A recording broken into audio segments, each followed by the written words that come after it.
आज हमारे साथ बातचीत करने के लिए मौजूद हैं कांग्रेस के कार्यकारी जिलाध्यक्ष के रूप में जिनकी अभी नियुक्ति हुई है भगवत सिंह डसीला जी, जिनका छात्र जीवन से ही जो राजनीति में सक्रिय हैं और पूर्व जिला पंचायत के सदस्य रहे हैं और पूर्व में कांग्रेस के ब्लॉक अध्यक्ष भी रहे हैं। तो उनसे हम जानेंगे कि कितनी बड़ी चुनौती इस कार्यकाल को आगे को मानते हैं और क्या उनके पास कोई ठोस प्लान है, ठोस योजना है जो कांग्रेस को मजबूत करना, उसको विस्तार देना। अध्यक्ष जी, पहले तो बहुत बहुत बधाई आपको। धन्यवाद। आपके माध्यम से मैं आज अपना संदेश दे पाऊँगा। जी अध्यक्ष जी, कितनी बड़ी चुनौती आप इसको मानते हैं? आप एक युवा हैं और कितनी बड़ी चुनौती आने वाले दिनों के लिए आपके लिए होने वाली है ये?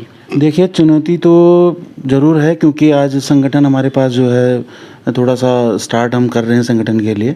तो चुनौती हमारे पास सर्वप्रथम यह है कि भारतीय जनता पार्टी से हमने जो है एक लड़ाई लड़नी है बहुत तरीके से, ताकि क्योंकि हम दूसरी बार हम जो है सत्ता में काबिज नहीं हैं और हम सत्ता से बाहर हैं। उसके बाद हमें कार्यकर्ताओं को भी समेटना है और उन लोगों की मनोदशा को भी समझना है और उन लोगों से बातचीत करके उनको कांग्रेस के प्रति उनको दोबारा से जागरूक करके उनको दोबारा से फिर काम पर लगाना है। जी देखिए, सामान्य धारणा ये रहती है कि कांग्रेस का ये संगठन जो कमज़ोर रहता है, बिखरा हुआ रहता है, तो उसको मजबूती देना, उसको विस्तार देना, उसको और मजबूत करने का, एकजुट करने का आपके पास कोई प्लान है, कोई योजना आपके पास है?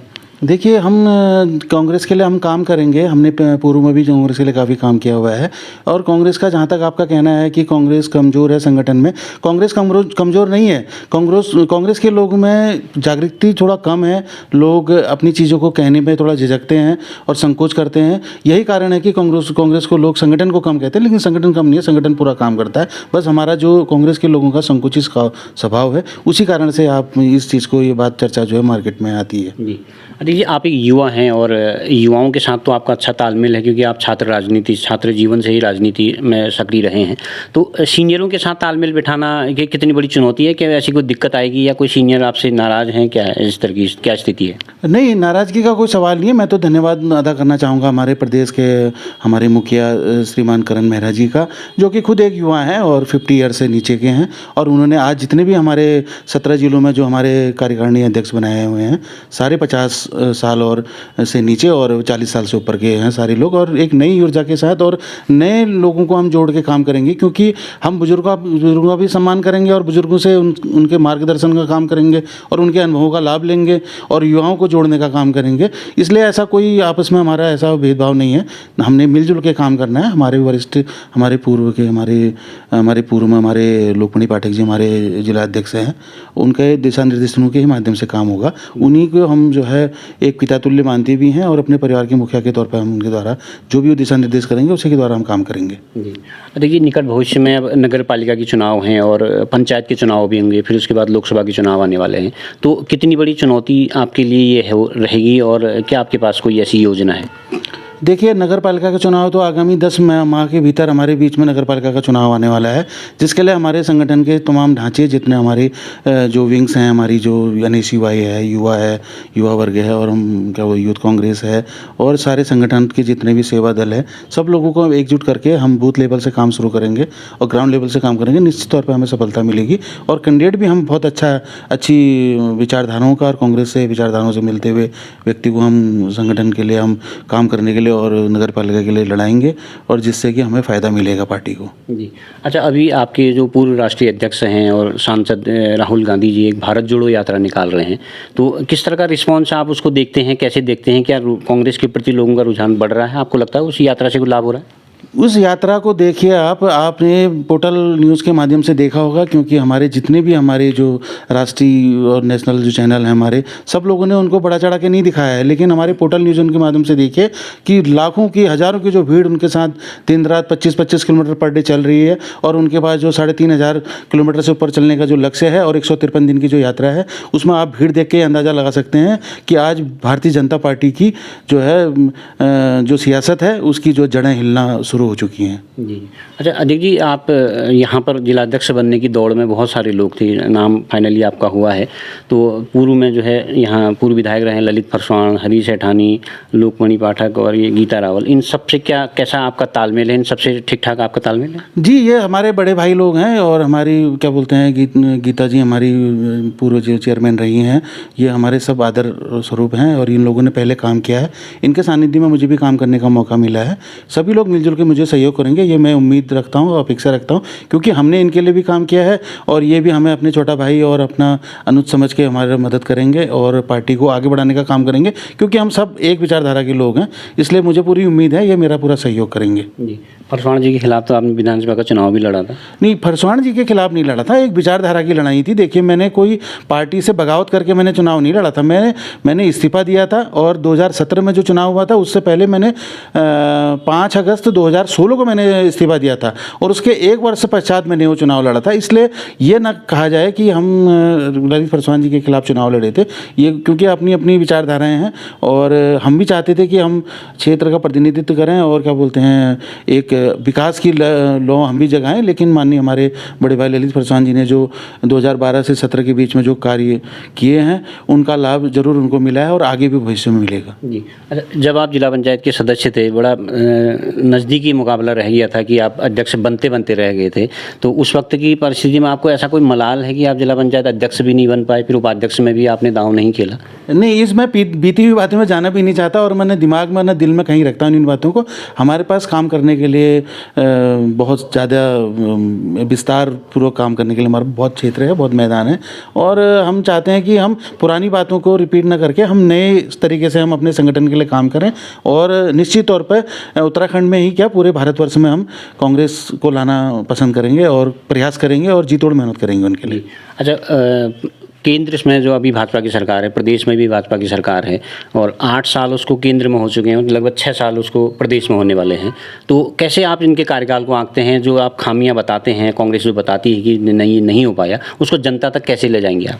मैं ये कहना चाहूँगा आपसे, आपने देखा होगा कि जब भी इनका चुनाव प्रचार कहीं पर होता है, जो उनके होर्डिंग और इनके पोस्टर्स और जो इनके घोषणा पत्र आते हैं, उसमें आपने कहीं भी कोई विकास कार्यों की नहीं देखी होगी, आपने कोई लाइन नहीं देखी होगी। आप देखिए बड़े बड़े होर्डिंग इनके, अभी हिमाचल में इन्होंने होर्डिंग लगाई थी, कहीं नहीं इन्होंने बस कहीं राम मंदिर की बात करते हैं, कभी भगवान की बात करते हैं, कभी केदारनाथ जी की बात करते हैं, कभी बद्रीनाथ जी की बात करते हैं। भगवान के प्रति कांग्रेस के लोग भी आस्थावान हैं, ऐसा नहीं कि हम लोग नास्तिक लोग हैं, हम भी आस्थावान हैं, लेकिन भगवान के क्षेत्र का और उनके मंदिरों का विकास करना एक आम आदमी का विकास नहीं है।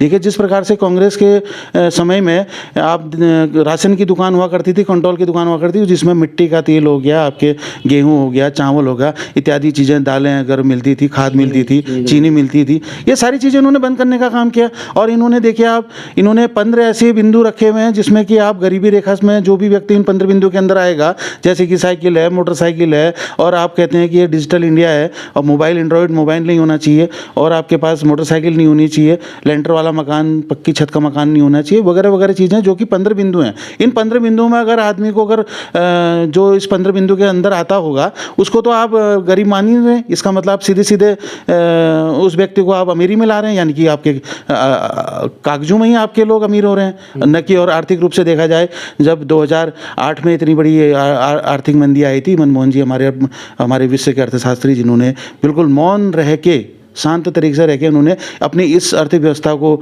से उबारा था। बराक ओबामा जैसे राष्ट्रपति हमारे अमेरिका के इंडिया में आए और उनसे उन्होंने पूछा, सलाह ली और तब जाकर के वो अपने देश में जाकर उन्होंने ये लागू किया। और हमारे यहाँ देश में हमारे मंदी तो कहीं पर हमें महसूस ही नहीं हुई। और हमारे जवाहरलाल नेहरू जी ने, जिस समय GDP इतना डाउन गया था, हमारे लाल बहादुर शास्त्री जी, इन लोगों ने जो है क्या बोलते हैं आपके जय जवान जय किसान का नारा दिया था और किसान आंदोलनों में रहा, साल भर तक का रोड में बैठा रहा, आपने ये देखा होगा। और आज अग्निवीर के नाम पे इन्होंने जो है इतना बड़ा इन्होंने एक भर्ती घोटाला करने को तैयार हैं। और आप देखिए कि इन्होंने जो है अभी अग्निवीर के नाम पर एक, आप यहीं बागेश्वर जनपद के कपकोट विधानसभा में आपके फरसाली गांव के एक लड़के ने सुसाइड किया अग्निवीर में, जबकि उसके फिटनेस में, उसकी जो है फिजिकल में उसके 100 मार्क्स थे और वो NCC का C सर्टिफिकेट लिया हुआ था। NCC के C सर्टिफिकेट के लिए भी लोगों को रिटर्न देना पड़ता है, तब जब रिटर्न क्वालिफाई होता है तभी NCC का C सर्टिफिकेट मिलता है।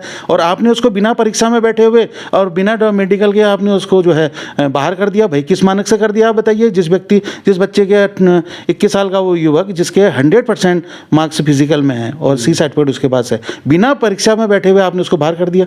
तो ऐसे आत्महत्या करने के लिए ये तो हत्यारी सरकार है। अंकिता के आप ये देखिए, बेटी बढ़ाओ बचाओ का नारा इन्होंने दिया है। अंकिता क्या हत्याकांड का आज तक देखिए क्या आप इतनी निरंकुशता फैली जा रही है। कानून नाम का तो कोई भय नहीं रह गया इनके अंदर। और कौन है वो वीआईपी था जिसके लिए ये चीज़ें करी जा रही थी? क्यों अंकिता का मर्डर हुआ, उस पर उसकी सीबीआई जांच क्यों नहीं की जा रही है? उसके पीड़ित पिता को जो है आपके हाईकोर्ट में जा करके रीट दायर करनी पड़ रही है कि मैं एसआईटी की जांच से संतुष्ट नहीं हूँ, मुझे सीबीआई जांच की आवश्यकता है। अजय जी, मुद्दे तो बहुत सारे हैं, लेकिन एक दिक्कत यही आती है कि कांग्रेस के बारे में कहा जाता है कि मुद्दे जो हैं आप ज़मीन पर नहीं कर पाते, मतलब आपके पास कार्यकर्ता नहीं है, आपका संगठन कमज़ोर है। ये मुद्दे आम जनता तक कैसे पहुँचेंगे? ये संगठन हमारा सब चीज़ है, सारी चीज़ें हैं, लेकिन ये इन्होंने जो धर्म के नाम पर, और जो ये धर्मनिरपेक्ष राष्ट्र है, यहाँ हिंदू मुस्लिम सिख ईसाई आपस में सब भाई भाई का जो नारा दिया था पूर्व में कांग्रेस ने, उनको बांट करके इन्होंने अलग अलग, अब तो इन्होंने हिंदू मुस्लिम के साथ साथ सिख ईसाई के साथ साथ तो इन्होंने गरीबी और अमीरी रेखा की भी खाई बना दी है इन्होंने।